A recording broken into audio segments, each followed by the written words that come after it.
চাকসুর VP Ibrahim GS Saeed.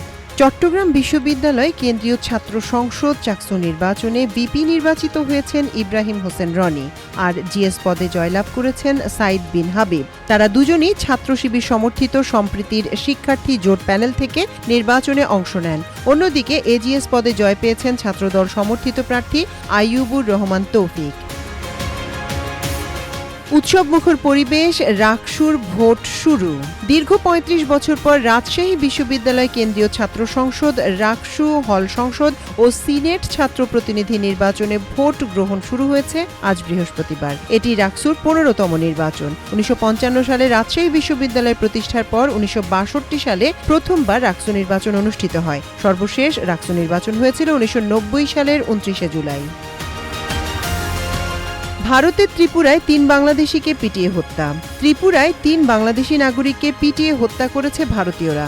নিহতদের বাড়ি হবিগঞ্জ জেলার চুনারুঘাট উপজেলায় বলে প্রাথমিকভাবে জানা গেছে। ৫৫ বিজিবির মিডিয়া সেল থেকে বুধবার দিবাগত রাতে বিষয়টি নিশ্চিত করা হয়। নিহতরা হলেন হবিগঞ্জের চুনারুঘাট উপজেলার ৩২ বছর বয়সী জুয়েল মিয়া, ৪৫ বছর বয়সী পণ্ডিত মিয়া এবং ২০ বছর বয়সী সজল মিয়া।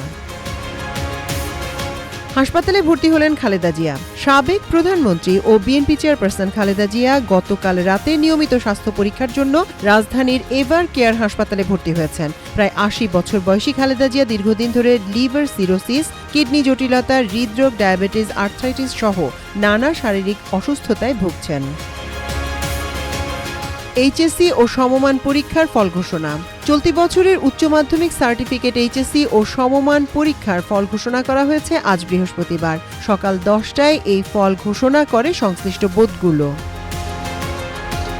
শান্তিরক্ষা মিশন থেকে ফিরছে পুলিশের শেষ কন্টিনজেন্ট। কঙ্গোর কিনশাসাতে জাতিসংঘ শান্তিরক্ষা মিশন আয়োজিত পুলিশের কন্টিনজেন্টকে দেশে ফিরতে বলা হয়েছে। এটি ছিল জাতিসংঘ মিশনে পুলিশের সর্বশেষ কন্টিনজেন্ট। ১৮০ সদস্যের ওই কন্টিনজেন্ট কঙ্গো যাওয়ার মাত্র ১.৫ মাসের মাথায় ফিরে আসার নির্দেশ পেল। গাজায় ফের অভিযান চালাতে পারে ইসরায়েল, বললেন ট্রাম্প। ফিলিস্তিনের স্বাধীনতাকামী গোষ্ঠী হামাস যদি যুদ্ধবিরতি চুক্তি শর্ত মানতে ব্যর্থ হয় তাহলে ইসরায়েলকে নতুন করে গাজায় অভিযান চালাতে দেয়া হবে বলে জানিয়েছেন মার্কিন প্রেসিডেন্ট ডোনাল্ড ট্রাম্প।